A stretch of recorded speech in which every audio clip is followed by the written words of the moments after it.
Good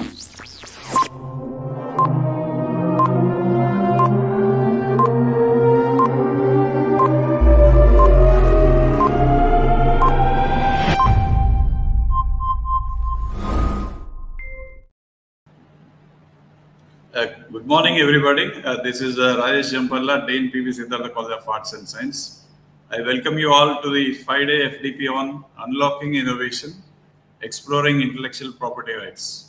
On this happy occasion, I invite our beloved principal, Dr. Meka Ramesh, to give his opening remarks. I welcome you all to this 5-day FDP on IPR. Nowadays, this IPR, intellectual property rights, has become a pivotal role in the economy and commerce also. It is necessary to understand the IPR and its rights and the steps that are to be taken and all those things. It is quite common practice, but everybody should know all those things to take the copyrights or intellectual property rights, whatever they are, number of items are there. So understand. So that's why this FDP, 5-day FDP is arranged, and I congratulate the departments of Business Administration of PP Siddhartha College and also the PVP Siddhartha Engineering College, and the resource person, Sri Murali Krishna Garu, who is well versed with this IPR, and also all the participants who are taking part in these 5 days. I hope all of you will get benefited from this 5-day FDP, and I wish you all a grand success. Thank you. Thank you very much, sir, for your kind words. Actually, we are living in a globalized world, and we are moving towards knowledge-based economy. So in knowledge-based economy, the intellectual property rights assumes a greater significance, because intellectual property is nothing but the creative pursuit of an individual brilliance. Maybe it could be a copyright, maybe it could be a trademark or a patent, or it could be an industrial design or a trade secret or a geographical indicators. All these types of intellectual properties are assuming greater significance, because in future the economy's strength depends upon the country's intellectual property. But these intellectual properties have to be safeguarded. So in this context, the Commerce and Management Fraternity, we would like to extend an awareness session on intellectual property rights. And I am very happy to announce that more than 800 participants have registered for this FDP. That itself shows how people are eager to well verse with the intellectual property and its related concepts. Today we are moving in a very great speed in terms of technology, in terms of artificial intelligence. So in this context, the intellectual property rights, protection of them, regulating, and even registering the patents itself assumes a greater significance. So for example, you take in the international trade itself, World Trade Organization is playing its own role to prop up the international trade among many countries. And we have a body called World Intellectual Property Organization, WIPO. WIPO is taking care of TRIPS and TRIMS. So in this context, we would like to create some awareness among the participants. So with this, before I invite the speaker to speak, I request Mr. Suresh to come onto the stage to introduce formally our chief resource persons of today, Mr. Murali Krishna Pattabi, founder and director of Novel Patent Services. Sir, good morning, sir. Good morning, all of you. So this is Suresh Babu, working as assistant professor in the Department of Business Administration, Prasad V. Portfolio, Siddhartha Institute of Technology. It's my privilege to introduce today's guest, Mr. Murali Krishna Pattabi Garu. So Murali Krishna Pattabi Garu is a postgraduate in biomedical engineering and graduate in chemical engineering. He is also a certified Green Belt Six Sigma professional, and he is also a co-founder and director of Novel Patent Services. So he's a very well-versed personality in the IPR, which has 16 plus years of the experience in the domain of IPR and oversee the IPR operations for the India, global, and as well as the European corporations. The overall responsibility is executing and supporting the IPR operations in the entire firm. It is also a founder and director of the Naval IP Academy. He is the only academy in the South India. So he brings a variety of the experiences in the domains of functional areas like engineering, intellectual property, technology, and business analysis and management. Mr. Murali is a alumnus of Geetam University and Nalsar University. He is a certified. He has certifications from WIPO's Geneva. So he is currently is a consultant for the various organizations, and he is a reputed guest faculty for the IPR in various engineering colleges and many IPR. He's chaired many IPR conferences, and he's organized the various IPR hands-on trainings. He is also a certified professional in TRIZ and a designer of the patentability. So thank you, sir. That the DAS is we are welcoming this sir to organize this session. Thank you, sir. Yes, sir. Thank you very much for the introduction, sir. I think the presentation would come up automatically. Yes. Good morning, everyone. As introduced, I am a Director of Novel Patent Services. Today, we will have a brief introduction about intellectual property rights. Maybe most of you might be knowing what is intellectual property rights. I would try to explain you in detail, or I would add some value to the information what you have known earlier. And before that, this is a slight introduction about our company. Right now, we have 3 companies in Visakhapatnam. One is Novel Patent Services, which deals especially in helping clients with respect to filing of applications. I hope I'm on live, sir. I'm audible to everyone. Can I continue? Yes, sir, you are audible. Perfectly audible, sir. Your screen is also visible. You can continue, sir. Okay, sir. Thank you, sir. Thank you. So, Novel Patent Services would be dealing with prosecution, filing, analytics of patents, trademarks, copyrights, all sorts of IP services we do with the help of Novel Patent Services. And we have another company called, which was started in 2021. It is Novel Innovation Design Studio, where it acts as an extended research wing for startups and even individual inventors, where we try to build portfolio of patents to different startups, and so that they can build a research wing for their applications, because we have certified TRIZ professionals, where TRIZ is an inventive problem solving methodologies used by Russians, and we use many other technologies as well while designing inventions or solving problems in the technology. And the other company is Novel IPR Academy. It was started long back, like maybe around 2015. The main agenda of Novel IPR Academy, or the motto of Novel IPR Academy, is to spread awareness on IP, and it would take care of organizing sessions to different stakeholders of the economy. So these are the 3 companies. I am the founder of all the 3 companies, and director of all the 3 companies. And coming back to our topic in today is intellectual property rights. Maybe this is so basic for you, but I'll start from basics. So whatever comes from your brain is called as an intellectual property rights. Whatever creation, whatever might be.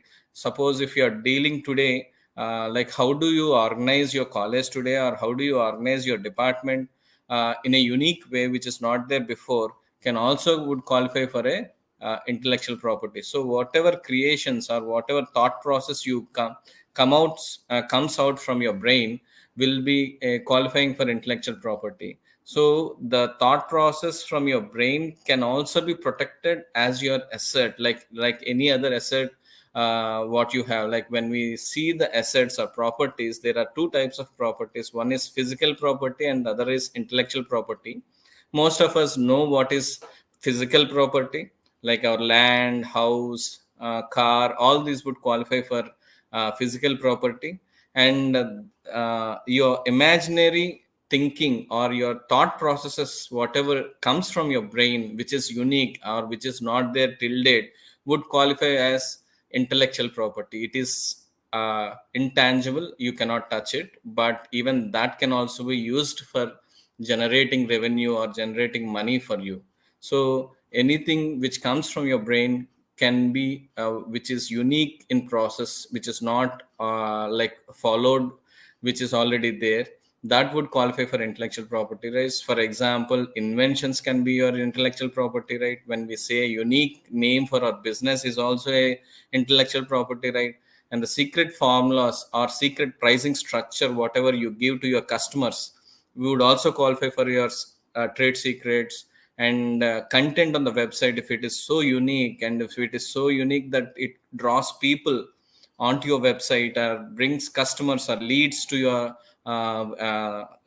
business, would also qualify if that content is so unique and it is drafted in such a way that it would absorb, it acts as a magnet to absorb your leads, would also qualify for a intellectual property. And movies, any which ways, if they are so unique, they would also qualify for intellectual property rights.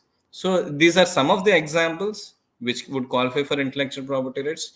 But anything which comes out of your brain which is not there till date, we need to see in what form we can protect, but that would qualify for a intellectual property right. And these are some of the major types of intellectual property rights. One is patent, and the second is trademark. Third one would be copyright, trade secrets. All these names we are very much well known. Like when we say patent, like when from your brain, if there is an idea, like if you create a product which is not there till date, or if you generate or design a product which solves a problem which is there till date. Like for example, today if you see there, you have a bike there, and suppose for example, let us say the mileage given by this product, this bike is only 70 kilometers per liter. And if I change some design to that bike in such a way that if it increases the mileage by 10 kilometers, that design which increases the mileage of that bike would qualify as a invention that would come from your brain. That idea or the design what you are trying to change will be qualified as an invention, and that can be protected as patent. And when it comes to trademark, as you are very much like, because you are arts and MBA faculty, you might be very much well knowing about what is a trademark, the brand names you give to your company or to the products from your company. And the moment people see that mark, people can relate to that brand, and people can relate to the quality of the brand product, and people can relate to the price of that product, people can relate to the life of that product, all those things, whatever, and loyalty towards that product. The moment they see that brand, people try to buy it. So all those would qualify for trademark. So sometimes it's not just word, sometimes it's not just a symbol, sometimes even a design of a bottle or design of a product, so people can easily relate to some company. So that would qualify as a trademark. So those designs would come from your brain. So it is a type of an intellectual property rights, because it's a unique design. Sometimes it has a lot of meaning in whatever designs you create. So based on that, that uniqueness comes from your brain, and such kind of thoughts whatever you get from your brain would qualify as a trademark. So this is one kind of intellectual property right. And the other one is copyrights. This is, I think everyone knows what is a copyright. So but copyright is an intellectual property which is given to a person's expression. It's not just it need not be an invention. Major difference between a patent and a copyright is, in patent it should not be there anywhere in the world till date. If you apply for a patent, it should not be there anywhere in the world till date. But when it comes to copyright, most of the times what would happen is it's not a new idea, but the method of expressing is totally different, or it is totally unique. To understand better what I'm trying to tell is, suppose for example you take Ramayana. There are many versions of Ramayana. Like some many big authors or very well-known, renowned authors have written different forms of Ramayana. The same, but when you take the idea, basic idea behind it is Rama came to the earth to set an example to the people, like everyone, what everyone should follow. So this is the basic idea. He goes to the forest with his wife, and he comes back. This is the basic idea behind in any form of Ramayana. But when it comes to expression, people write it in a different manner. The way they express it, the way they explain it, that part would qualify for copyright.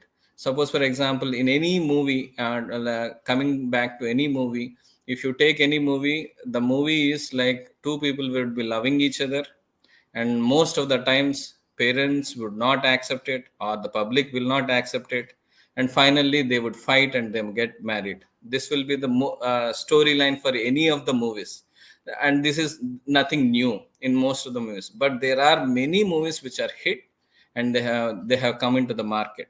But if you see, when it comes to expression, the first introduction part of a heroine is like, she comes to a college, and in that college, she gets down from a bus.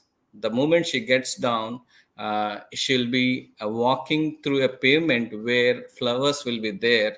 She will be coming up with a glassy heel uh, chapels, and she would try not stamping on those flowers, and slowly she moves from here and there, and slowly the camera moves from down to the up to the face. So this is an expression, this is an introduction about a heroine. So those kind of expressions, what, how you narrate, how you explain, how do you express your thoughts about a situation, can be protected as copyrights. Sometimes it can be a book, it can be a movie, it can be a song, it can be music, whatever it is. Whenever it is related to expressions, those would qualify for a copyright.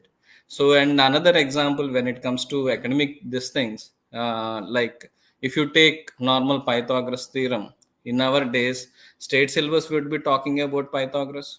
The same CBSE NCRT book would also talk the same Pythagoras theorem. And in our days, Brilliant used to be there for IIT training. So the same, that textbook book would also disclose about Pythagoras theorem. But the method of explaining, considering to whom I am trying to explain, considering whom my audience would be, the method of explanation is different. So each and every book can have copyright protection for the method of expression.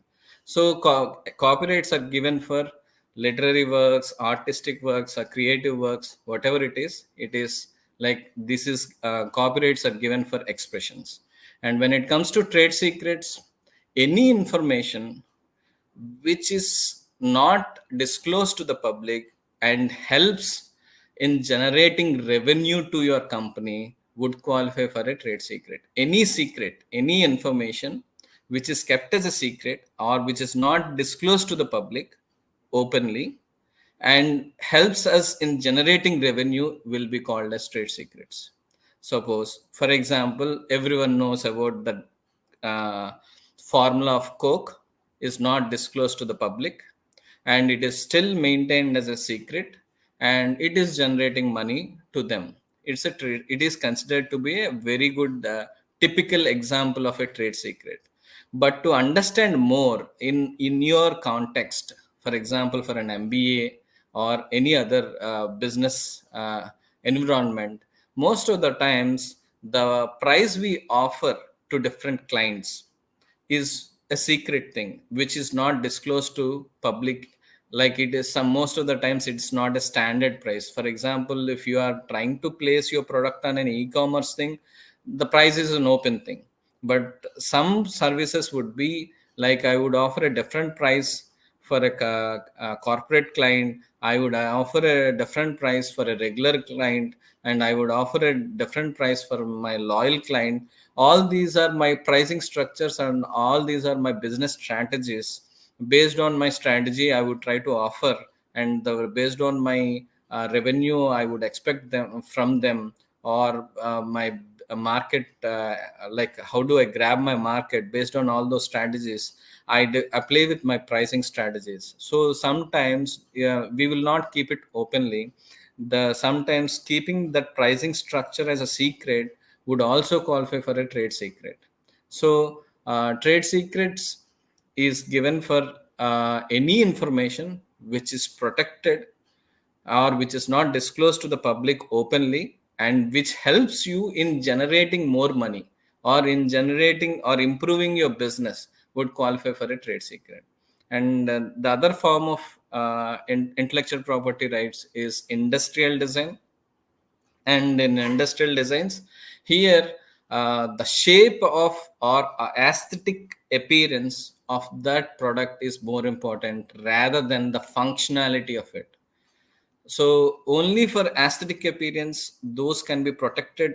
Like suppose for example, if you can see, the typical examples are water bottles or wine bottles, or sometimes mugs, coffee mugs, most of the times even toys. All those things, the moment if something unique idea comes from your brain, and if you try to design them, and if it is attractive, so attractive, and it helps you in generating business, or it need not be, sometimes it need not generate business, but if that design is so unique, and if it is not there till date, can be protected under industrial designs. But the only difference between a patent and industrial design is, in patent, the moment you change the shape, there should be a functionality behind it, there must be a use behind it, there must be a reason for changing that design. So there will be a function or utility in that, so it is called as patent. And when it is only shape, there is no use behind the change in shape, and only for aesthetic appearance and only for look of that product, if you are changing it, that will be protected under industrial designs. Suppose for example, I have designed a bottle where only the look of it is improved, and nobody has done till date, and I am the first person to do such kind of designs, then I can protect it under industrial design. If I say the same design, it might look similar to a bottle which is already there, maybe in with respect to the design, it is, of course, because I have protected under design will be different. But when it comes to parameters like length, height, breadth, based on all those things, it might be similar to any other bottle. But if I say that it can accommodate more than 1 liter with the same parameters like height, breadth, and width, whatever it is, and but if my design is made in such a way that it can accommodate more water in it, let us say the previous bottle which is there earlier in the market can hold only 1 liter water, and if I have made the same bottle in such a way that I modified the change or design of that bottle in such a way that I would try to increase the volume of water which is there in the water in the bottle, such things would qualify for invention.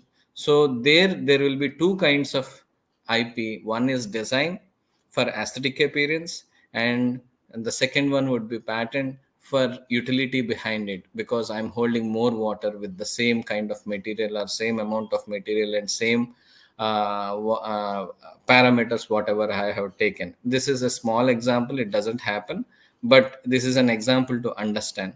And the other one would be geographical indication. Geographical indication is nothing but it is almost similar to trademark, but the major difference between a trademark and a geographical indication is, suppose if there is a product which is which has some speciality based on a specific location. Geography itself tells that it's a location based product. Suppose for example, some product has specific or special property in that product because of that location, and no other products which are similar products which are from other sources, which are from other geographies, or not similar, which doesn't have such properties, would qualify for geographical indication. So maybe to understand what is geographical indication is, suppose for example, if you take as there are many sources of tea production, like for example you have Assam tea, Ooty tea, and many other places like Darjeeling tea. There are many places where you can produce tea, but the tea lovers who are so passionate about tea and who can understand the taste of tea and who can relish the taste of tea can easily differentiate between Ooty tea, Assam tea, and Darjeeling tea, or whatever other kinds of tea which is there, because of that specific location, or because of that location's atmosphere, or even the soil, whatever it is on which it is grown. The specific properties of the tea will be slightly changed, which will be relished by the people who really enjoy that taste of tea. So based on location of that production of tea, people would be preferring it. The moment they see Assam tea, people might start buying it. The moment they see Ooty tea, people would start buying it. Some people would be start buying it, and some people, the moment they see the Darjeeling tea, they would start buying it. So based on location, based on geography, where you are trying to produce that, and if there is some speciality which is inherent to that location, if there is some specialty or some properties attained by that product, can be protected as geographical indication. Nowadays, if you see from our state, you would see Aruku coffee. We are trying to people brand that Aruku coffee, and based on location we are trying to this thing. So it is the function. What is the use of geographical indication is, the moment you see that Aruku coffee, you might buy it. Or to understand better, if you go to a departmental store and see apples, you would find an Fuji apple, Kashmiri apple, and some Royal Gala apple, and some other different kinds of apples will be there. And people who generally regularly buy apples, they would try to assess, the moment they see Fuji apple, you would know the texture inside the apple, the taste inside the apple, and the quality, how it would be. To some extent you can guess. So based on that, you would Washington apple, some other apples will be there. So people would start buying it based on the source of it. So the source is the geography of it. So these geographical indications help in promoting products of the specific geographical regions. Will be like, it would be advantageous in generating business. So those kind of geographical products will be qualified as geographical indications, and those will be protected under geographical indications.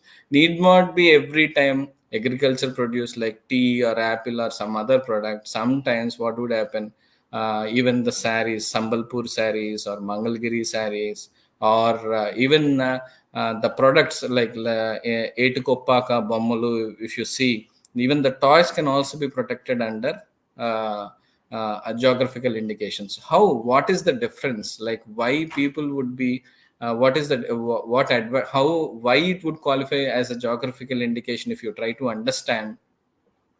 Because if you take an example of geographical indication like Etukoppaka Bommalu, it is nothing but it is a small carving on wood.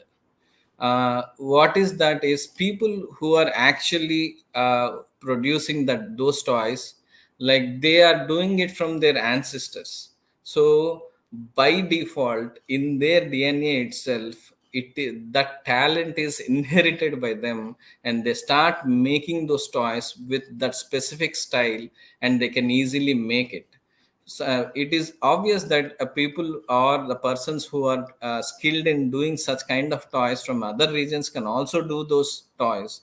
But only difference is, let us say, the person who is from Etikopaka might be doing that same toy in half an hour or 1 hour or 2 hours.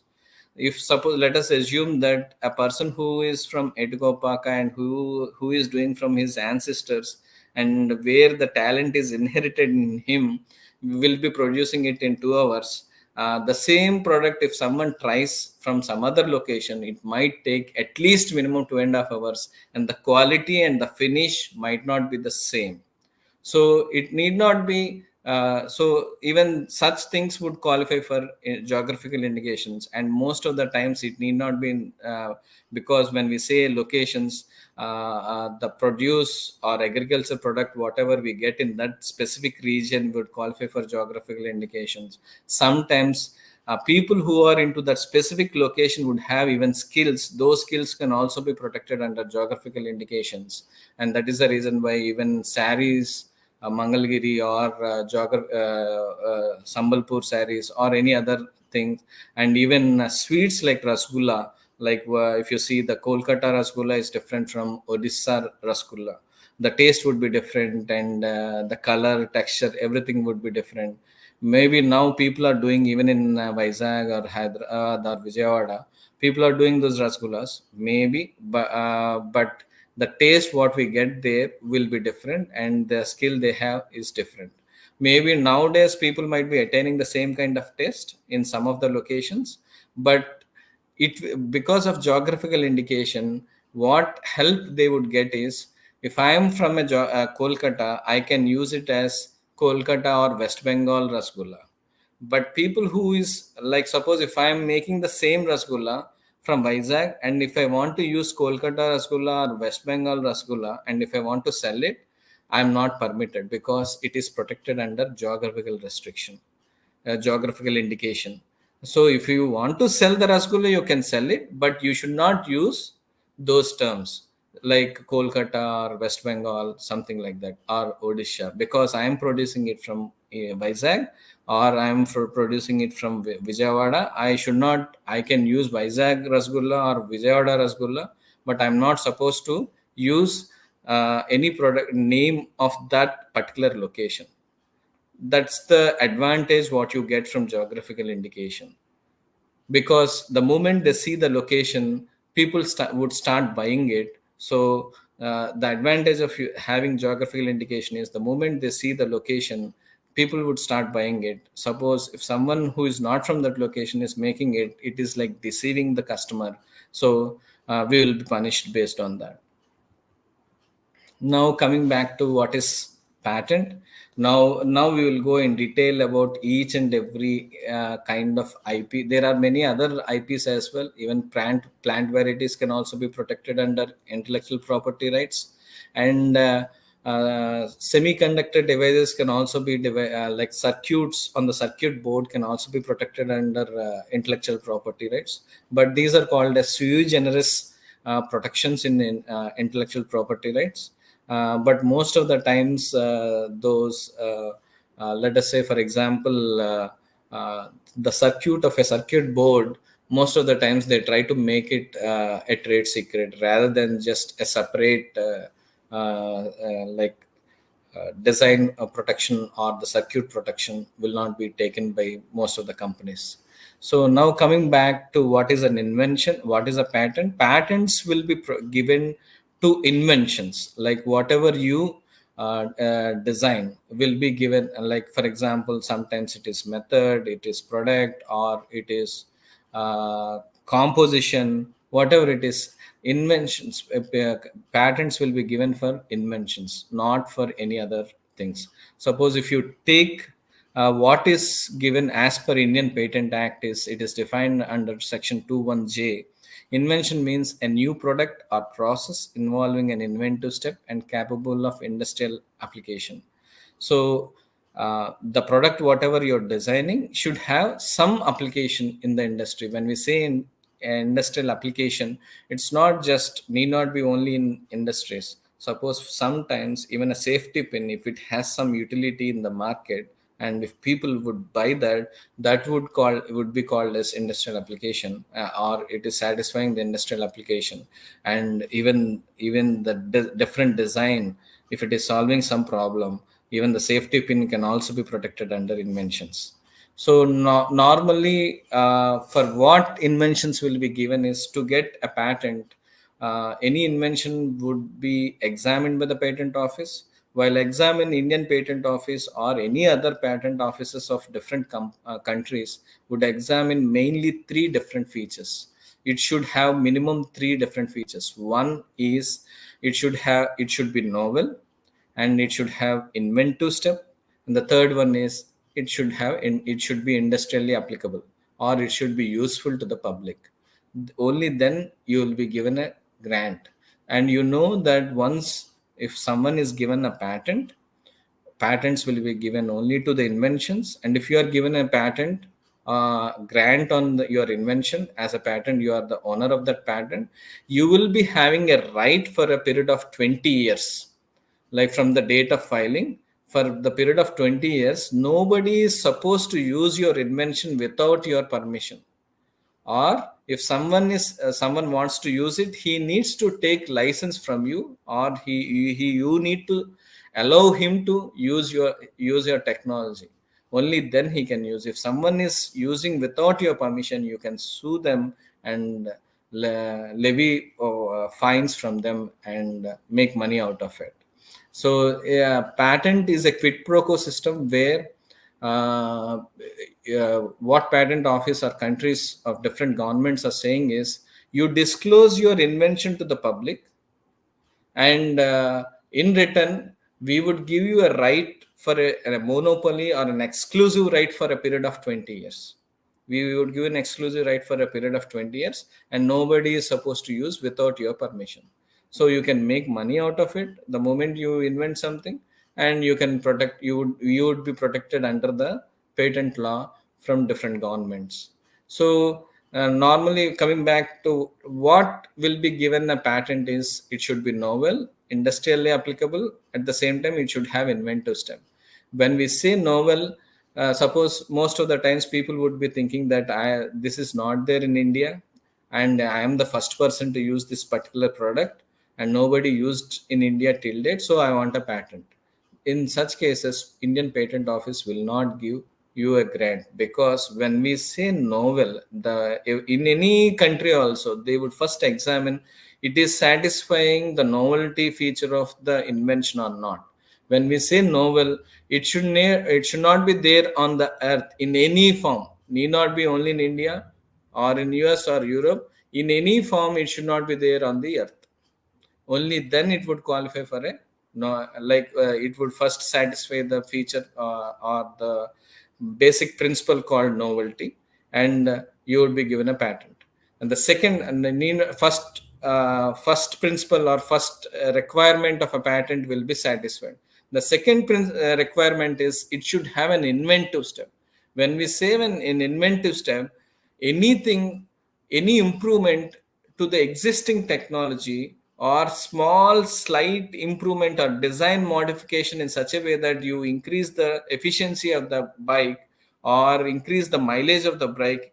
So most of the times, if you know, of course everyone knows that camshaft, if you take an IC engine, it works on an IC piston and cylinder. All those things are common. This is there from long back.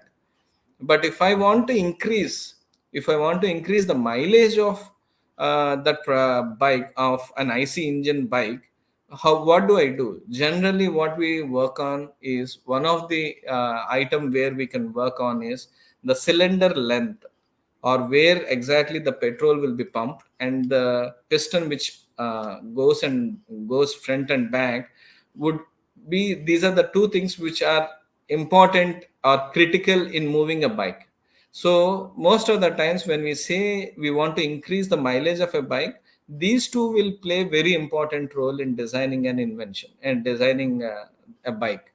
So when I'm trying to increase the efficiency or the mileage of a bike, I will try to modify the size of the cylinder in such a way that the efficiency or the gases which are produced in that would effectively transfer into a mechanical energy, which would effectively transfer into a movement, whereby the mileage would increase. So if you take the components wise, these are already there. But what I am trying to invent is, I am trying to modify the parameters or the sizes or the movement or something else I would try to improve.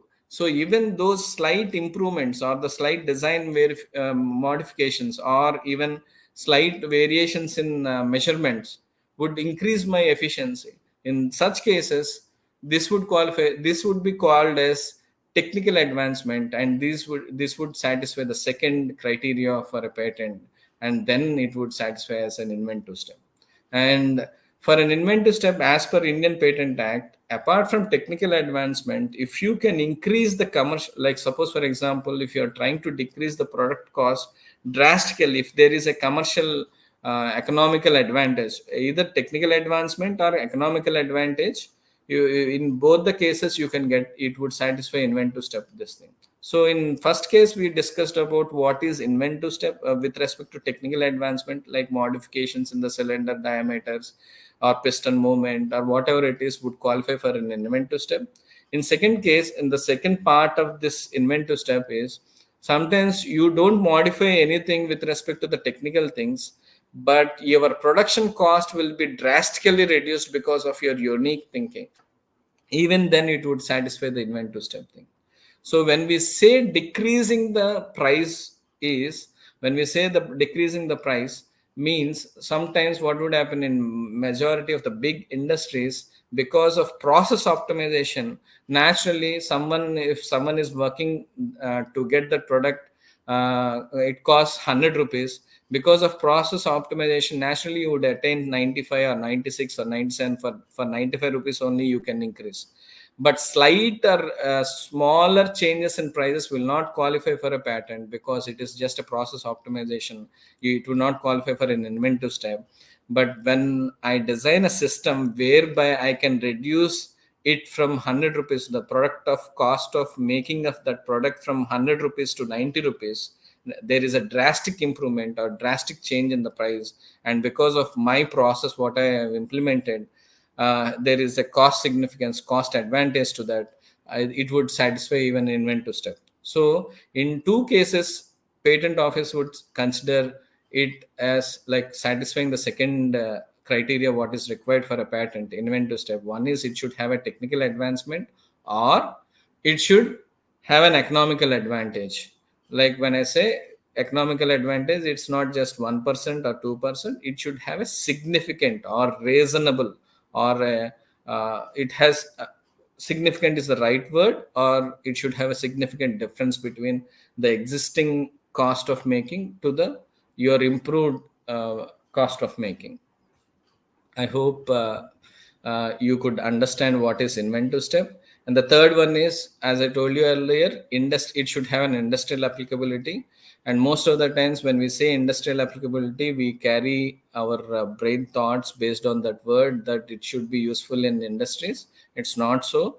If it is useful to the public in any way, it need not be industrious only, for domestic use also, because that is the reason why we have inventions on lights, we have inventions on appliances, we have inventions even on safety pin. So when we say it should have some utility, then it would qualify for an industrial applicability. And as per Patent Act, what is patentable and what is not patentable is, these are the things. Methods can also be protected as patents, machines, compositions of matter, manufacturing method also. Like need not be, when we say methods, what is the difference between manufacture and methods is, sometimes when we make some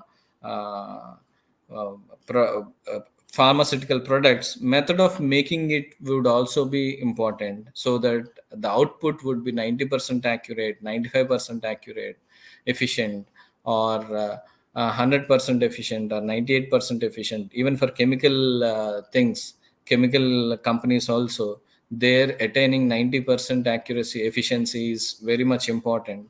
So the methods, whatever you improve to achieve your efficiency, would qualify for methods as a patent. And machines, like even the products whatever you can. And when we say compositions can also be protected, like, and manufacturing methods also, manufacturing processes also can be protected under patents. But there are some of the things which are not patentable under patent law. We would try to discuss in section 3 of this session itself. These are some of the things: frivolous inventions, mere scientific principles. All these will not be protected under patents. Importance of intellectual property right, we know. Why do we need to do that? Is the moment something comes from your brain should be protected, can be protected, and you can make money out of it, and the person who thinks uniquely will be given an advantage, and it's up to him how he leverages his idea. And you should know in what form I should protect. Either it should be like, as we discussed, there are many forms of IP, like patents, trademarks, copyrights, designs, and all these things. Based on kind of idea, kind of intellectual idea, unique idea what you are getting, you need to decide a proper form of protection. Because there are many stories in India where sometimes people have come up with a very good dust-free AC, internal ACs, and they have protected under copyright, and they have protected under industrial designs, but they did not protect under in patents. So their invention is not completely protected, and they did not leverage what they are supposed to leverage. What they can get out of it, they could not leverage, or they could not make money out of it, and they could not like, it is like when we try to talk about like, it has become an example like where people could not utilize their ideas, whatever unique idea what they have designed from that has come from their brain. They could not utilize it, and they could not make money out of it. It has become an example for everyone today. Even there are many cases where people don't know in what form I can protect my unique idea. I need to protect it as a copyright. I don't know in what form I need to protect it as a geographical indication, or do I need to protect it under industrial design. Those things, uh, I think, I hope now that you have known, like you will be knowing like different forms of IP, and you should decide on what kind of IP protection you need to protect your unique ideas. Sometimes, most of the times, it need not be only for money. Even for recognition, people try to do, especially copyrights and all these things. So even you don't get even recognition, proper recognition, if you don't protect it under intellectual property rights. And understanding patent rights, like you would get, these are some of the examples. And when it comes to patents, here we have seen design patent, but in, like in US, you have three types of patents. One is utility patent, the other one is design patent, and another one is plant patent. But in India, we separate all these three things into three different forms. Like for example, when we say utility patent, it should have some function. If you design some product, it should have some utility to it, and it should be protected under utility patent. When it is protected for aesthetic appearance, it will be protected as industrial design in India, and in other countries like Europe or in US, it will be protected as design patent. In India, we protect the same design patent as industrial design, but in other countries, they call it as design patent. So anything which is related to aesthetic appearance will be protected under design patents in other countries, as industrial design in India. And plant varieties, sometimes people try to improve, like they actually try to club two different varieties of fruits, and they try to generate different kind of fruit. And sometimes they try to improve the quality of the fruit, they try to improve the life of the fruit, they try to improve the growth, they want to increase the growth rate of the plant. All those things would qualify for plant varieties protection. Here in India, we protect it as plant varieties. There in other countries, people protect it as plant patent. So understanding copyright, we could understand before that. If you can see, for utility patents will be protected for 20 years in India. Design patent will be protected for 15 years in design applications. We are not sure about the plant varieties. We need to check that. And when it comes to copyright, understanding copyright, it is like, we know what is a copyright now. Yeah, the term of copyright protection is life of author plus 70 years from his death. Like suppose for example, if I am an author of some paper, to my lifetime it will be there, protection to my it will be there on my name, and from there for 70 years the copyright will be there. So most of the times what would happen is I would try to assign that right to some other people where they can enjoy or they can use that right for a period of 70 years even after my death. So it is like lifetime of the author plus 70 years. And when it comes to trademarks, these are some of the examples. Everyone knows about all these invention, all these trademarks. And when it comes to trademarks, there are two types of trademarks, especially. One is word mark, and the other one is utility or design, or the symbols protection. Those we call it as per Indian patent, Indian Trademark Office. It is protected as device thing. But for a common man to understand, there are two types. One is word mark, and the other one is logo. We call it in common man's language. People call it as logo. So when we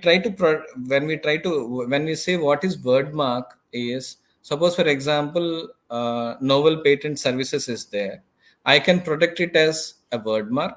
At the same time, I can protect it as a logo as well. So, what is the difference between a word mark and logo is when the word itself says that the I will be having right on that on the name of it. Like suppose for example, novel, patent, services is the word what we try to protect. So today I might write that name in different style. Tomorrow, if I want, I will change that name. If you see here, the style of writing today I might have used blue color, and the font I have used is this one. And tomorrow, if I want to change that based on feedbacks or based on our strategy, whatever it is, tomorrow if I want to change that, because I have right on word, nobody is supposed to use, and tomorrow I can change that name style into a different style, and I can enjoy that monopoly or that name for the period what trademark has given.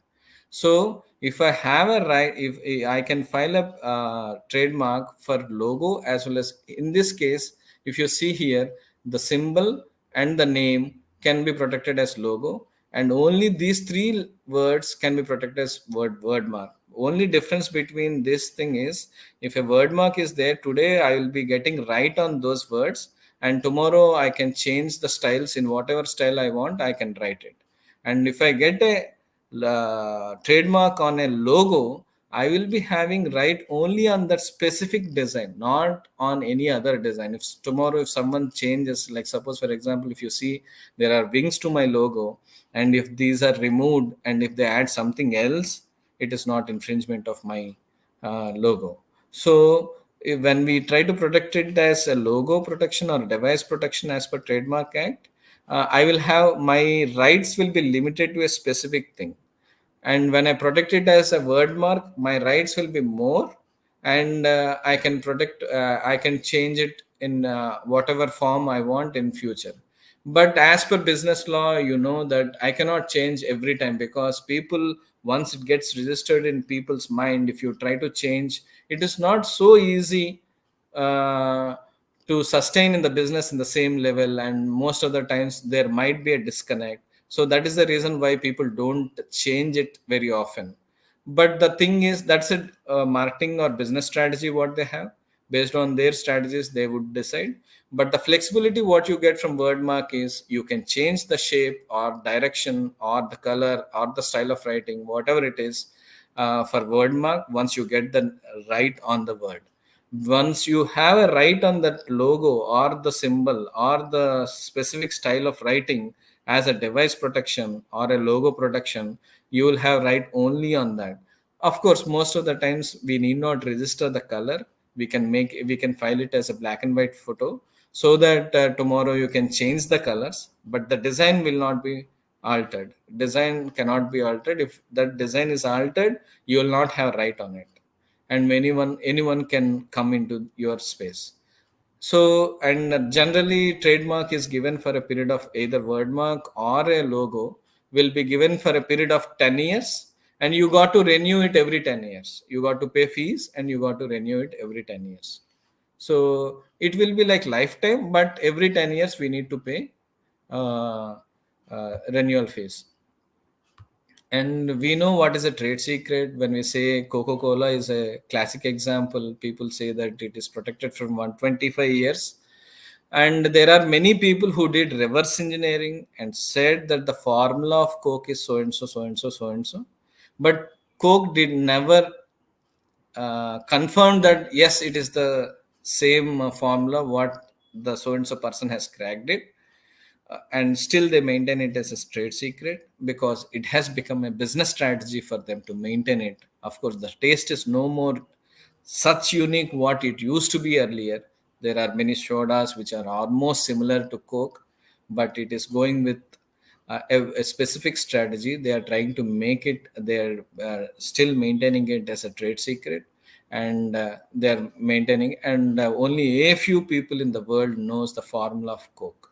Many people don't know the formula of Coke even till date. And another classic example with which we can easily relate is the spices KFC uses is also unique, and it is not disclosed openly, and even that information is also a trade secret. Of course, many people make it more better than that, and sometimes when people try to attain the same kind of taste, people will not be satisfied. Maybe it doesn't match with KFC. As I told you earlier, trade secrets are the in secrets or any other information which is kept confidential, but it is useful for your business. It has commercial value. If it gives some revenue, it has it helps you in doing business. Such information will be protected under trade secrets. There is no protection like you for inventions, copyrights, industrial designs, all these things you can file to the specific office and you can take rights on it. But for trade secrets there is no protection. Like it is, there is nothing like you file to a particular office and get right on it. Because when we say trade secret, we are not supposed to disclose even to the public or to the government or to any other person. Then how do I claim my right with trade secret will be another question what we generally get. uh, Generally trade secrets are protected after it's violated. Like, suppose for example, if someone steals your unique idea of pricing to different customers, different clients, that a person who is working in your company takes away that unique pricing structure to other company and gives it to some other company, and you start losing money out of it, then you can file a suit in the court stating that my trade secrets are stolen by so and so employee. Only then trade secrets will start showing its impact on your rights. Like it would try to protect your right. Then court would ask you what precautions or what did you, how does that information qualify for a trade secret. The basic question from the court will be like, they would be asking you why do you say that information as a trade secret. I would say then, being my like, I would try to tell that that information is so unique. I offer different kinds of pricing structure to different customers. Based on that, I am trying to increase my revenue, and because this is so important, I am not disclosing it to anyone, and this is very important to my business. I kept it as a secret. I would tell the court. Then when I say that I kept it as a secret, court would ask me what precautions or what measures did you take to protect your information. Then I would say that I did not disclose it to everyone, each and everyone. Only key persons who would be giving codes to different people will be given this information. And I have taken an NDA from them. I have an agreement with them, and each and everyone in the company will not be knowing it. And the system which has this pricing structure is so unique, or nobody can access it, and what protections I have taken to protect that information will be examined by the court, and then it would be decided as a trade secret. If it is violated, if it is really if the employee who has taken that information from particular company to another company, and if the court finds it is true, then it will be punishing it as store, like it will be considering, court will be considering it as violation of trade secrets, and he'll be punished, the person who has taken that information, and the company which is using it also will be punished as per the Trade Secret Act. And the main advantage between a trade secret, the major difference between a trade secret and a patent is, patent has, you would have right only for a period of 20 years, but trade secret is like unless and until someone finds it out, or no more it is a secret, unless and until it becomes, it's not a secret anymore, till then you can do it. For example, in this case, Coca-Cola has it's for the secrecy on the formula for a 125 years, it's not just 20 years.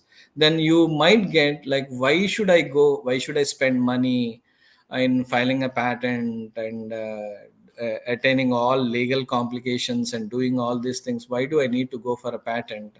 Why can't I make it as a trade secret, and I protected it for my lifetime to the extent possible, and I try I'll try to make money out of it or leverage out of my trade secret. The only difference is when we should go for a trade secret, when we should go for a patent is, if you are so sure that the people after doing reverse engineering also they cannot break your product, then go for trade secret. And if the moment you launch your product, and if people can know what is happening in your product, and if they can really crack it, then it is always advisable to go for a patent. Because the moment you launch a product, if it is so unique and if it is so useful to the public, and if it has very good market, what people will be doing, they would be doing reverse engineering, and they will start producing it immediately, even after 1 year. So you'll not have even right for 20 years also what patent would give. So based on the kind of invention, if it is broken or if people can make it, the moment the product is launched into the market, you need to go for a patent. That will be a better chance, a better strategy for your product. And if you think that the formula or any other thing which cannot be broken by others, it cannot be reverse engineered by any person who is skilled in the art, then you can go for a trade secret, because it is an unlimited thing. You need not spend even a single rupee for it. Only thing is you got to take some precautions. Suppose, for example, most of the times even softwares would have trade secrets, because that coding, everything they need not do now, because this cloud technology and everything has come. Only login will be provided. Earlier in standalone systems, they need to give that software to your system. You would dump that software code into your system, and that functionality will be attained based on the code you dump on your system. So then there is a possibility people can go into your code and check how the code is written, and they can start reverse engineering, and they can modify, and they can come into the market. So earlier it used to be so easy for people to break it. So then the best method of protecting your software will be a patent protection. But now it is relatively very difficult when most of the systems are cloud-based systems. We don't know what exact coding is done there, what exact logic is being followed by such by those products which are being, like, suppose for example, right now we are on live with some other it's not general Skype, or it's not general Zoom call or something, some other software, and we are not sure what kind of logic is there with this kind of platform. So it depends, because now it is very difficult for people to break it. It is better not to disclose. So it depends. Like, we need to decide what kind of strategy is better for you, depending on your requirement and depending on your kind of product. And most of the times there will be, as I told you earlier also, suppose if you take this product, in this particular product itself, you have multiple IP protections. The formula, if Coke wants to disclose it right now, the formula behind the drink which is there inside can be protected under patent as a utility patent, or method of making of that drink. It can also be protected under utility patent. Suppose, for example, the water, how the quantity of water I use, if I reduce, that can also be protected under patents as disclosed here. If suppose if I add some vitamins, even then if it is giving synergistic effect, then it can be protected under patent. And the design of it can be protected under a design patent or utility, industrial design in India. And trademark, the Coca-Cola. And when you say copyright, even these protections, designs can also be protected under copyright as well. And the formula, trade secret. So from a single product, it is like you have multiple, you got to take multiple protections. That is the reason why it is helpful is you'll have monopoly or each and everything, like name is protected, design is protected, your invention is protected. And what would happen is if someone is trying to copy from you or trying to infringe your product, you will have multiple protections. If someone using their because law is such a thing, how do you interpret it depends on how do you interpret. So sometimes some attorneys or some lawyers will be so critical or so tricky. They can though you get a patent, they might invalidate your patent, or they might prove that this is not like we are not infringing, or we are not copying your product. So if that is not protecting you, trademark might come in and it might protect you. If that is not protecting you, your design would come and protect you. So multiple protection will be there. So that is one thing. And in any kind of product, need not be, most of the times people might be thinking that there will be only one patent, but there will be more number of patents or more number of trademarks or more number of designs will be there. For example, if I'm talking about the laptop, suppose for example adjusting intensity of my screen based on the lighting, external lighting, I can have a patent on it. Even the keyboard, whatever it is, I can have a patent on it. Or even the board, the motherboard what we use, if I improve on it, even on that I can have a patent. And even the speaker system, I can have a patent. The speed of it can be like the processor, based on processor, or the RAM, based on that I can have a patent. So even in a single product, you'll have multiple IPs or multiple patents or multiple designs as well. So it need not, when we say that it is patent protected, it's not just a single patent, it can have more number of patents as well. And when it comes to chapter 3, I said like we will try to discuss what is not patentable as per Indian Patent Act. Everything is not patentable under Indian Patent Act. So suppose for example section 3 of it would disclose all those things. Like as per section 3A, when anything which is frivolous or which claims obviously contrary to well established natural laws will not be patented. When it says, like suppose for example we know that any kind of transformation from one form of energy to another form is not 100% conversion from one form to another form is not possible. This is what an well established scientific principle is. Suppose if I say that if I use like a battery which will run without charging it next time, every time 100% of it will be charged, during running itself 100% of it will be charged, and I can run the vehicle for infinite number of kilometers.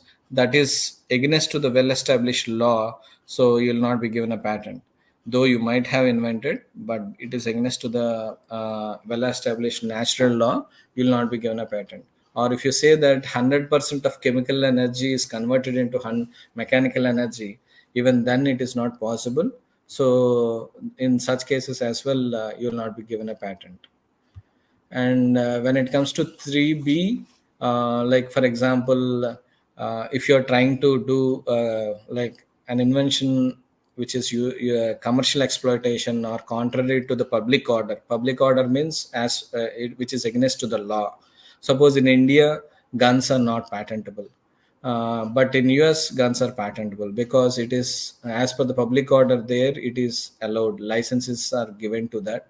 So in US, guns or bullets can be patented, but in India it cannot be patented because it is against to the law. It is not a public thing, so will not be given patents. At the same time, if you invent a tool which helps us in stealing or burglary or something like that, or doing gambling, in such things, patents will not be granted in India. But for gambling in US, like betting and everything, for those games will also be protected under patent law in US, but in India it is not protected. So section 3b says that anything which is against to the public order or contrary to the public human health or environment will not be patented as per 3b. And when it comes to 3c, if suppose for example, if you say that I have invented, let us say if I am a Raman and I have invented a spectroscopy, Raman effect and a Raman spectroscopy I have invented, or I have disclosed, I have formulated a theory called Raman spectroscopy. And if I apply for a Raman spectroscopy thing, suppose let us assume that this is not there till date, and if I am the first person to formulate that Raman spectroscopy, and if I want to patent, I will not be given a patent because it comes under a principle. Those theories or discoveries or principles will not be protected under patents. You might be eligible for getting a Nobel Prize, but patents will not be given.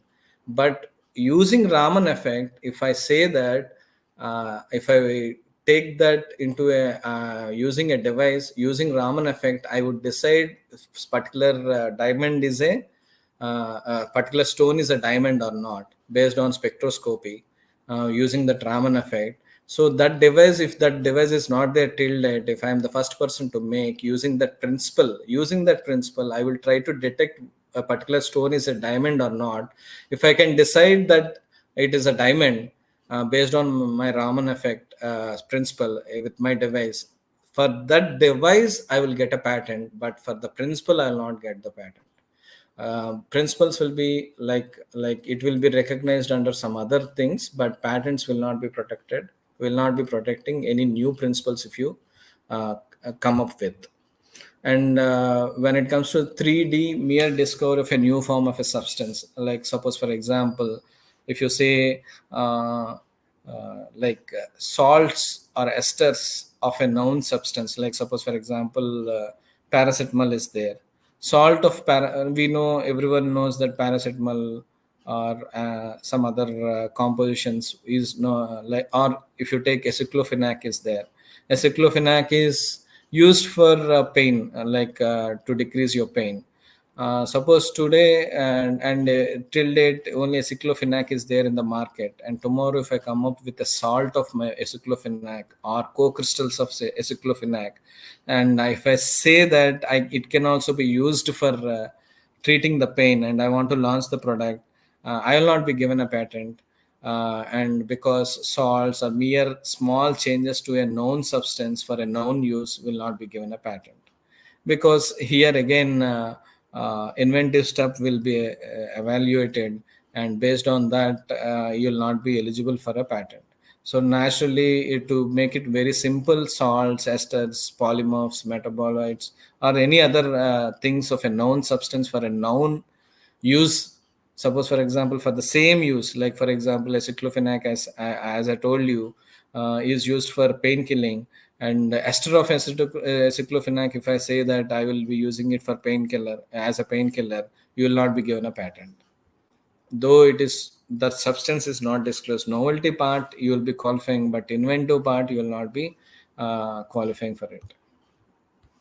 And when it comes to 3E and 3F are almost similar, but for 3E is for chemical and 3F is for devices. So it's mere rearrangement, or suppose for example, to understand this better, suppose for example you have an umbrella, and on a rainy night, if you're trying to go into the trying to go outside by walk, sometimes what would happen, I need to carry a umbrella, and I might need even a torchlight. So if I try to take these two on two different things, and if I carry, maybe I cannot hold a bag what is need, or I cannot pull my pant if it is getting wetted. So what would happen is the moment I go outside, I would get an idea of why don't I club these two things into a different single unit, so that the moment like umbrella and torch, if I club these two things, it would be made as a single product or single device, so that it would do two functions. So I want to have a patent on it, and if I file for a patent, I might not be eligible for a patent because it is mere just attaching a torchlight to the umbrella. But if you can think of more like, okay, attaching two devices into a single device and making your making your other hand free, so that you can hold something else like your bag or your pant or your dress, whatever it is, without getting wet. But simply attaching it, and if there is no synergy, only if it does only two things, then you'll not be given a patent. But there is a possibility of getting a patent, like I would try to integrate this torchlight into the handle of umbrella, where the weight of that umbrella will not increase. Within that handle itself, I can fit my torchlight, so that it would do two functions, but at the same time the weight is less. At the same time, I can free my other hand and I can make it. So then it might get qualified if it is not there till date. So it's not just clubbing two things or just rearranging two things, you will not be given a patent. When you try to club it, you got to say that there should be a synergy in it. For example, when we say, mathematics would say that 1 plus 1 gives 2. So if I try to just club a battery, torchlight and a umbrella, if I say that it would do two functions, and you're trying to add only two devices, separate devices, into a single device, if you say that you want to get the patent, you will not be given. You need to prove that 1 plus 1 is giving 3 at least. That means it is lightweight, I need not carry it separately, or some other advantages also, like it should show some kind of synergy. Only in such cases you will be given a patent. So it just mere clubbing two things, even in chemicals or in just even in devices also, will not give you a patent. And when it comes to agriculture, as I told you earlier, agricultural techniques, like for example plant growing, or method of doing, like for example, if you want to grow rice, what people would do is first they plow it, then they water it, and then they sow seeds, and they wait for we call molokolo in Telugu, small seedlings. Until we get the small seedlings, we will wait. Those will be so close, and after that they will try to distribute to the whole land, and continuously they got to pump water, and in middle they will be uh, giving fertilizers and all these things, and by 3 months or 4 months or 5 months, your rice crop will come, and then you do. This is a process of growing rice, right? Rice crop.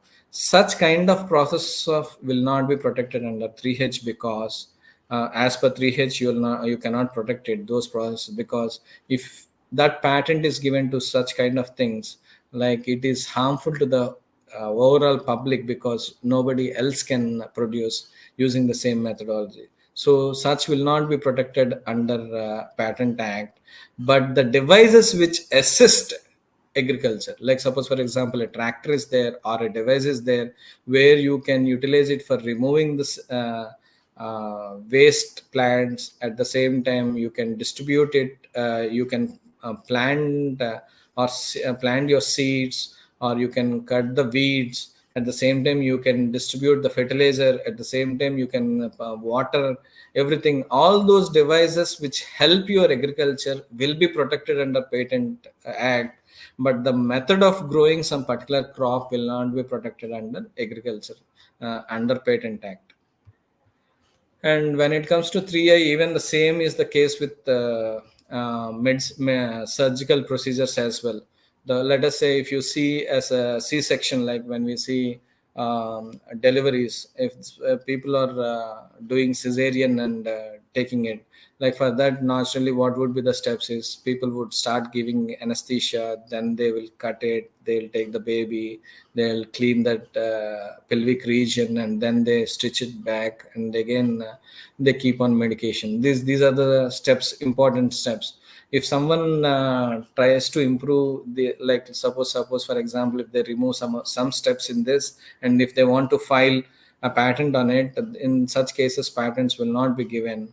But the devices which assist doing surgery, devices which assist in giving anesthesia, the devices which assist in stitching the tissue, all these will be given a patent. But the medicinal procedure, a surgical procedure, what they follow, doctors follow, will not be protected under patents, because it is against to the human well-being.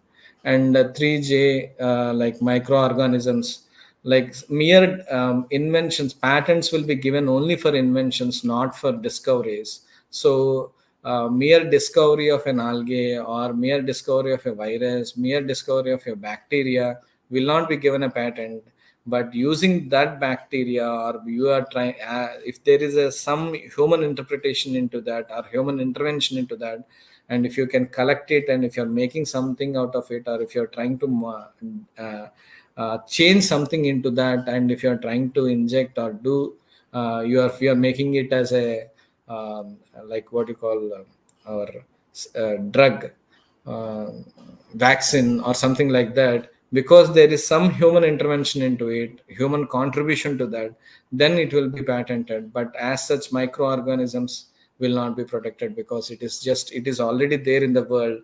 Discoveries will not be given a patent, and anything you contribute to that, and you modify to the structure of that microorganism, or you do something else based on, like you try to carry that, and you make it acceptable to the body. If you are trying to make all those technologies which help in making that microorganism as a vaccine, will be protected under patents. But mere discovery of something will not be protected as patent, because those will be considered as discoveries.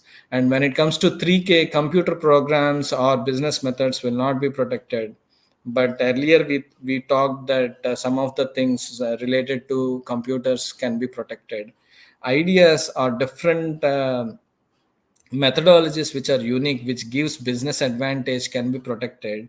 But when we say computer programs per se is not protected as per patent law 3K, what does it mean is, sometimes if you are aware of these programming languages, if you see when we learn our programming languages, squaring of two numbers using Fortran we can write, squaring of those two numbers c using C we can write. At the same time, squaring of two numbers can be done with C plus as well. Suppose for example, let us say now we have invented computer languages, and till date nobody has written squaring of two numbers using Fortran, and if I am the first person to write it, I have written it, and I might get a patent then.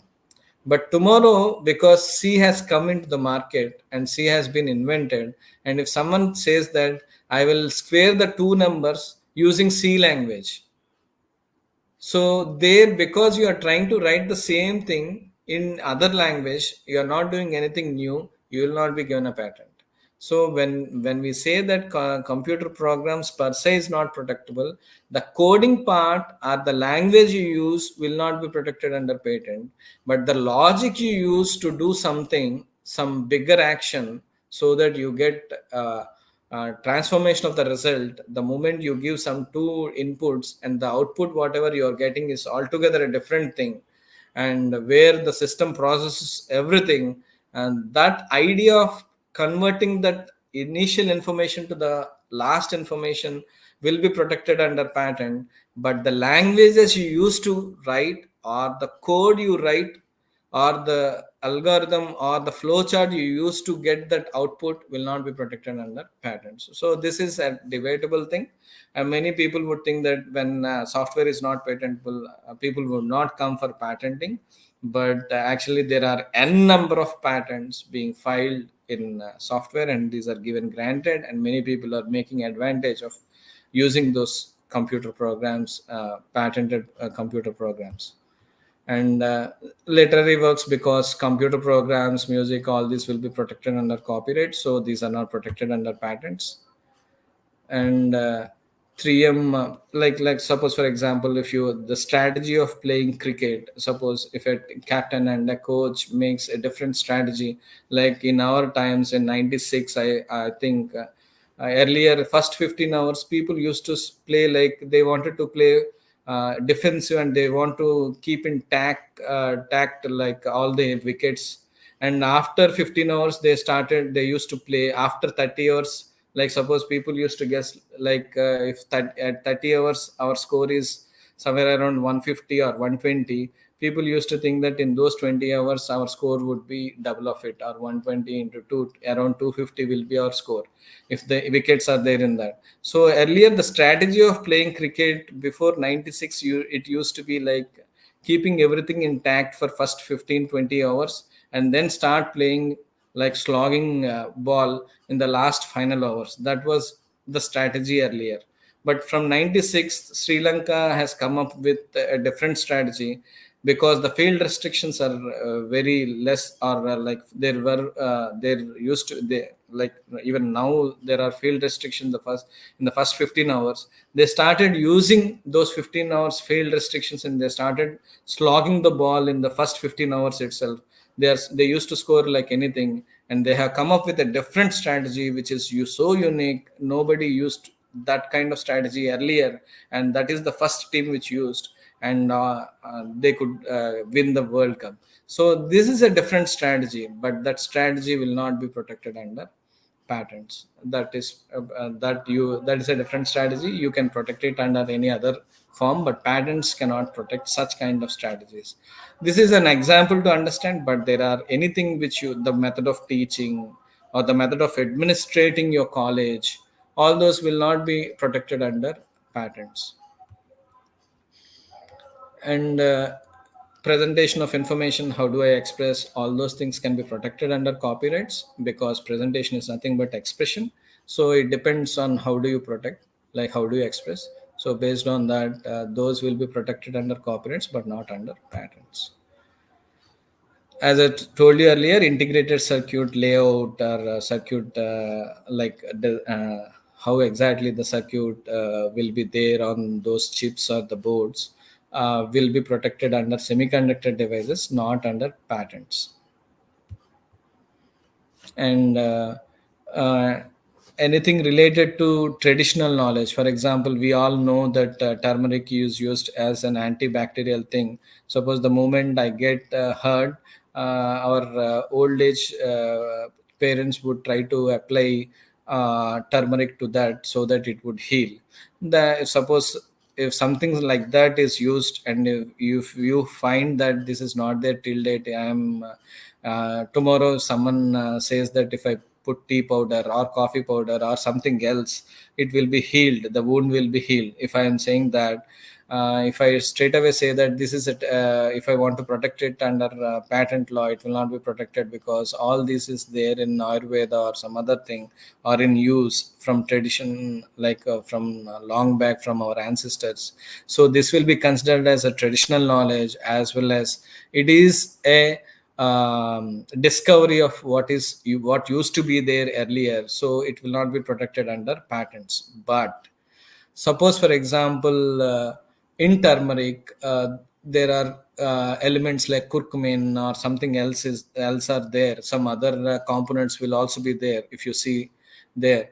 And if I can extract curcumin and I use 20% of curcumin in my formulation, and I can treat my wound very effectively within just 1 day or half day, then I might qualify for a patent, because there is a human intervention into that, and there is an improvement over the traditional knowledge, and there is some percentage I'm trying to formulate using this 20% curcumin with other formulations, with other chemical compounds, and I'm trying to make a ointment which is not there till date, then I might qualify for a patent. But turmeric as such for wound healing is not permissible, because of these traditional knowledge thing. This is about introduction about intellectual property rights and the basic information about patents and what is not patentable. Thank you. And if you have any questions, maybe I can take it now.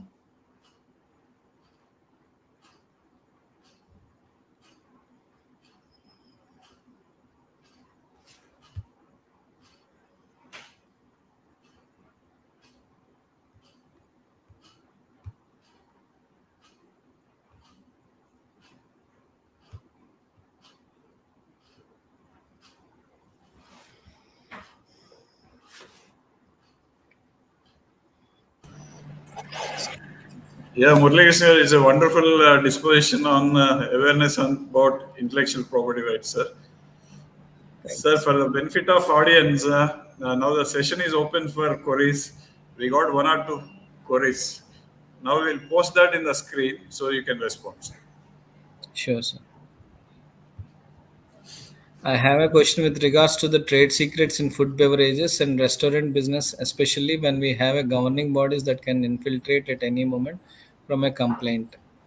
Sir, based on my understanding of the question, uh, of course, many other things like FSSI or the Food Control Board and all, when it comes to beverages and restaurant, those permissions are also important. And as I told you earlier, if I say, like, suppose if your dish is if your dish is so unique and nobody has made till date, and if you are the first person to make it, such or some beverage, if you are saying using some traditional foods, uh, but generally for trade, especially for example, recently we have filed for a teaser earlier during Corona. One person has come up with an invention which is unique, like Ayurvedic tea. Like he used all traditional ingredients like tulasi, neem, all these things. The moment we got it, we said that this cannot be patented because it is already traditional knowledge, and people know that if we use this, we will have some relief with respect to breathing and everything. But when it comes to business, how we can convert that into an invention is, we asked him, like, if you're so specific of making it as a patent, can you tell us how much percentage of each ingredient you have used, and because of that what kind of synergy you are getting it. Like, it's not like when we are trying to make, we know that we need to use tulsi, but we don't know how many leaves we need to use, and we know we need to use ginger. It would clear our sore throat, but we don't know how much quantity of ginger we need to use. So all those things, when we say, simply say that this is tulsi, ginger, and all these things, if we use, it will clear or it will help us in breathing and everything, you'll not get a patent. But if I know the quantities, how much use, how much I need to use, and what would be the impact, and what would be the change I would get if I can tell them with experimental studies, then I would qualify for a patent. Then I can file it. So in your case, maybe this would help you to understand how do you utilize this information. If you simply say that already, if I want to just the method of making chicken or the method of making the vegetable curry, if you are trying to change, maybe that will not be will not be qualifying for a patent. But if you say that because I'm making it like that, the lifetime of that curry is increasing from 1 day to 2 days, or because of this ingredients, the number of ingredients I use will be less but the quantity I get will be more, or it is more healthy, in such cases it might qualify for a patent, sir. Can we patent an idea? It is necessary to be only a physical invention? No, no, no. We can file for a patent, sir. And most of the times, what would happen is patent office will not ask for a prototype. Only thing is, it would judge whether whether it is really feasible or not. Sometimes, to understand it better, I might sleep on my bed and I think that I will go to Mars. This is my unique thing. Let us say nobody went till date. If I just simply say that I'll go to the Mars, using some satellite, using so and so PSLV technology or some other technology, and if I just think that, then it is just an idea, but it will not be given a patent, though you are the first person to go to the Mars.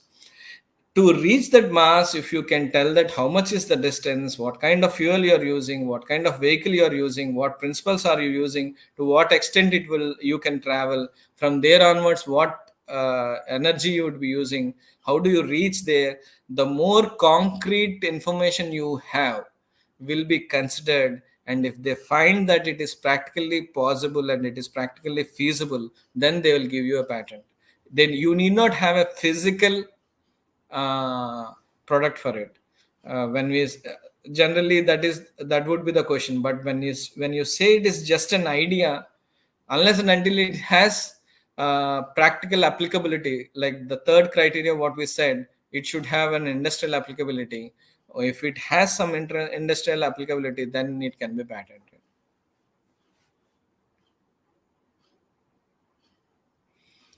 Can't we take both patent and trade secret rights together? Together we cannot take, sir. For some part of products, like suppose you have come up with, I would tell you one thing, sir. Like long back, 8 years back, one of client has come with an hair oil. Like even they claimed that even on the bald head, you can grow the hair oil, and they experimented on cancer patients, and they found that using their hair oil, it is growing. But we don't know why it is not there in market till date. We are not sure, but they got a patent. How did they get in that? In that case, we went for both patent as well as a trade secret. Ingredients what they are using, we have filed it as a patent, and the quantities of ingredients what they are using as patent, because they used 3 ingredients there, and those 3 ingredients everyone can do reverse engineering, and they can do that. So what we did is we filed it as a patent. And the process of making it, like the third ingredient when they need to add into that making of that oil is some thickness should be there, and at some particular temperature they need to add. Because of their ancestors, they are doing it for many years, they know when to add. While adding, there nobody will be there except this person. So he used to add that third ingredient only after particular attaining some process, after doing some process. So he used to add that. So we asked him to maintain that as a trade secret. You don't disclose it to the public. That is your trade, really a trade related information. Nobody knows when to add that. But these ingredients will be reverse engineered, and they can easily tell that using these 3 ingredients they have made it. So let us protect it under patents. So in such cases, you might have, but for the same information, you will not have trade secret and patent. But for different informations, we need to segregate. So that is a strategy we need to design after discussing with the inventors.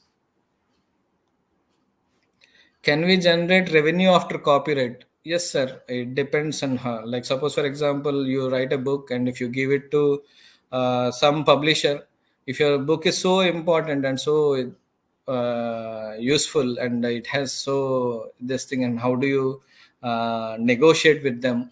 You can make money of it. What are the benefits of taking copyright? So these are some of the things, sir. Like you can assign it to someone else, and you can make money out of it. You can license it out to publishers, and you can sell the book. You can also publish, and you can also sell the book.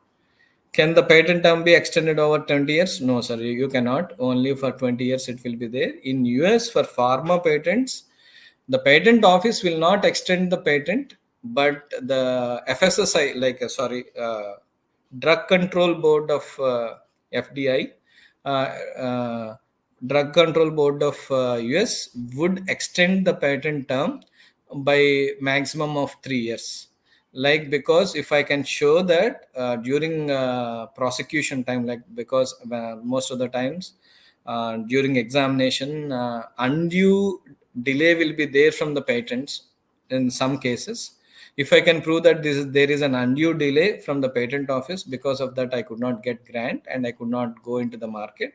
If I can prove that, for those days, that FDA, Drug Control Board of United States, it would give an extension. But normally, there is no provision for extension of trade patent term in patent law. Can't we take both patent and trade secrets rights together? I actually answered this question, sir, for this.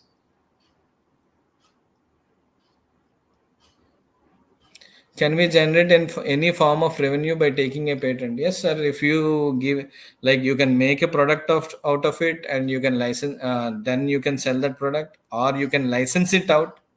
And most of the times, what would happen is initially they would file in India, and in other countries they would try to file PCT application where you will have right in all 30 countries. Before entering into those individual countries, they will try to sell the technology to different companies so that they will pay you for the technology. Of course, before buying that, they will do the due diligence, and they would find whether what kind of market will be there and what kind of patent you have filed, it is really worth paying you or not. And based on their due diligence, they will pay you, but you can make money out of your patents. Interventions are patentable. Interventions are patentable or copyrighted? Give the clarity. Interventions, sir, I'm not sure of what is interventions, sir. In case of anyone got the formula by using reverse engineering, what happened? So if someone does reverse engineering, and if you have protected it as trade secret, and if someone does reverse engineering, it is open. No, anybody can use it. And if you have a patent, and if someone does reverse engineering also, you will have protection, sir, because patent law will protect for a period of 20 years. But if it is a trade secret, nobody can help, and it is free for anyone to use. Can a new syllabus or paper of a course curriculum be patented? Patent? No, sir. Curriculum, maybe the end result, if you're saying that you're giving it, even then syllabus will not be protected. If you can convert that into some software application, because of that curriculum, you're giving altogether a new result. Even let us say, for example, for preparation of some exam, I need 100 hours.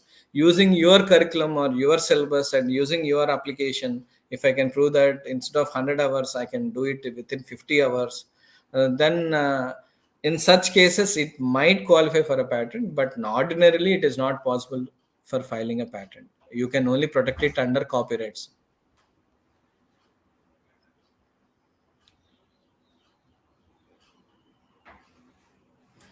Yes, sir. I think we are done with the questions. I think it's a very excellent session, very interactive, and that shows the interest of the participants. They have raised so many issues. So we thank you very much on behalf of both the colleges. Now I request Mr. Suresh from PVP Siddhartha Institute of Technology to propose a formal vote of thanks on this occasion. Meanwhile, all the participants, we have served the feedback link on your YouTube channel. You just give your feedback. Over to Suresh. Good afternoon, sir. Sir, it gives me an immense pleasure to propose formal vote of thanks on the account of 5 days FDP on intellectual property rights. So really, it's a fortunate thing to have a very knowledgeable resource person, Murali Krishna Garu, who will given a beautiful and thought-provoking session on the overall IPR in that. So we have some clarities there, sir. In that, I extend my sincere thanks on behalf of PVP Siddhartha and as well as the PVP Siddhartha for your excellent session. So it's my pleasure to thank my management to express my sincere thanks to organize this program, and I extend my sincere thanks to my principal, Dr. K. Sivaji Babu Garu, principal, PVP Siddhartha Institute of Technology, and I extend my sincere thanks to Ramesh Meka Garu, principal, PV Siddhartha College of Arts and Science, and my sincere thanks to my convener, Dr. Rajesh C. Jampala Garu, and my co-convener, Dr. P. Adilakshmi Garu, for their support. And I express my sincere thanks to the participants from the various colleges, institutions for their active participation in this program. So I express my thanks to my faculty members for their support for smooth functioning of this program. Thank you, sir. Thank you very much for your knowledgeable session. Suresh, thank you. But I think, sir, we have another query. If time permits, you can answer this. Like I have a copyright of 5 formula of mathematics. How can I generate revenue from it, sir? Like with patents, I think you cannot, sir. Maybe if you generate, if you can publish book or something like that, maybe you can generate revenue out of it, sir. Gone, huh? Okay. Yes, sir. I think all the questions are done with. Thanks for your excellent session. Once again, we profusely thank on behalf Thank of you.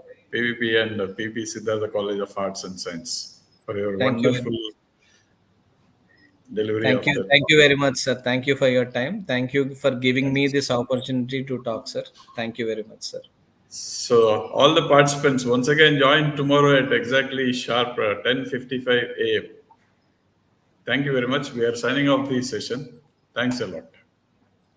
Thank you, sir. Thank you very much, sir. Have a great day. Thank you, sir. Thank you, sir.